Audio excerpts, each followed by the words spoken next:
The MTA says congestion pricing is having the desired effect in the city's central business district. Fewer cars, less bottleneck traffic, and quicker commute times across town and between New York and New Jersey. MTA data shows that travel times on the inbound river crossings dropped 30 to 40% since the tolls went into effect. And now the New Jersey City Mayor is proposing a potential reverse congestion pricing toll to improve New Jersey's troubled transit system. Mayor Steve Fulop joining us this morning to elaborate on his proposal and talk more about this.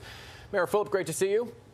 Good to see you too. How you doing? Doing well. So let's talk about this first and foremost. What exactly you're seeing before we get into your proposals. The MTA is painting this positive picture of congestion pricing, right? So you talk to New Jerseyans, so like, well, it costs us a whole lot of money. What are you seeing in Jersey City, especially at the mouth of the Holland Tunnel? Are you seeing an easier time? Let me just say, I've been in the same place for a year of saying that I think Governor Murphy and most politicians in New Jersey have made a mistake with being opposed to congestion pricing just for the sake of it. New Jersey should benefit, but when we say that we're not intertwined with mass transit, it's just disingenuous. It's a regional system. And when Governor Murphy was fighting congestion pricing, you got to really ask yourself, who's he fighting for? Most regular people don't drive their personal vehicles to Midtown Manhattan every single day and then pay $1,000 a month to park. Regular people take mass transit, so we need investment, and a reverse congestion pricing will get New York back to the table for sure. Wait. So the question was, how are you seeing things play out in Jersey City right now with congestion pricing? I wanted to tell you also that, but there's been an improvement, but it's early. It's really hard to tell. I mean, we've been in a week, so everybody's going to point to kind of data that reinforces what they want to say. But it's better to kind of look at it a month or 2 months from now, and we'll see what it is. But the first week has been favorable, but it's hard to really point only to congestion pricing. Yeah, it's going to be interesting to see if people will actually stick to this new routine. But can you give us then an overview of this reverse congestion pricing proposal that you are talking?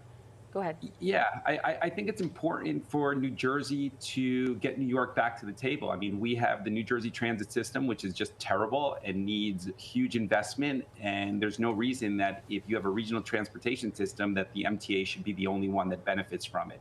And I think that New Jersey has the same opportunity to push the same buttons that New York did relative to taxing New Jerseyans. I mean, we should do the same to New York and force them back to having a conversation about a regional system. So you're going to have scanners as people enter Jersey City? Yeah, I mean, the technology allows you to exempt New Jersey passengers, allows you to exempt anybody you want. There's a lot of technology around this, and it's at the end of the day, you want to push for a regional system. So what would you charge?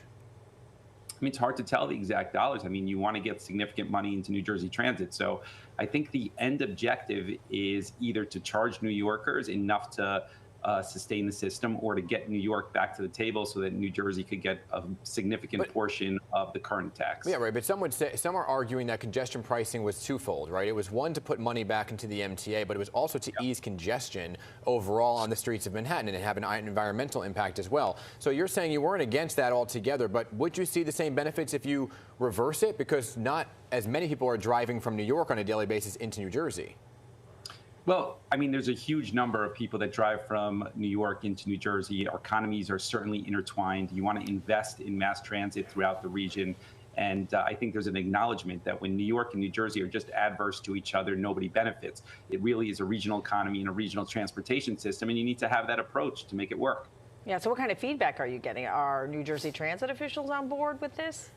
I mean, I'm not the governor yet, but I'm telling you that I don't think that New Jersey should be just pursuing legal action against New York. I don't think that's the way we do this. I think you got to fight, and you got to actually push New York where it hurts, the same way they push New Jersey where it hurts. Get them back to the table and get the money back into New Jersey Transit. What kind of support are you getting, though, and from whom? Well, I think the public is supportive of taxing New Yorkers and getting money into mass transit. I think the public understands that congestion pricing is really a tax on the wealthiest 2% of the people in New Jersey. It's not regular people, like I said, that take their personal vehicles. I think overall people would be supportive of it. So I guess, do you think you'll get hit on the fact that you aren't against congestion pricing and that you are willing to allow New Jerseyans to kind of pay this extra toll to get in? Whether or not you're wealthy is a conversation for a different day, but some folks just don't have a choice when their specific shift, an overnight shift worker for a nurse, for example, right? Or an early morning teacher who works in New York has to drive in. Yeah. They might be against what you're saying.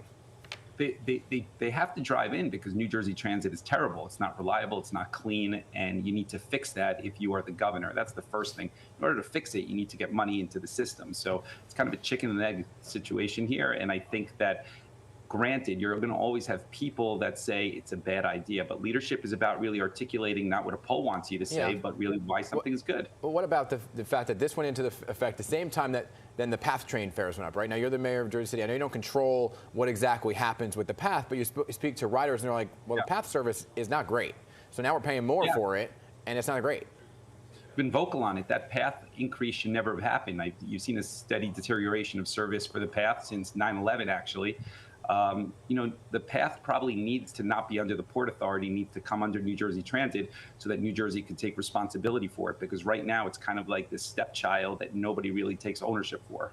Yeah. Before we let you go, just real quickly, are you planning to, with congestion pricing now in place, are you planning to expand all the designated residential parking zones in Jersey City to kind of avoid the motorists parking their cars there, taking the train into the city?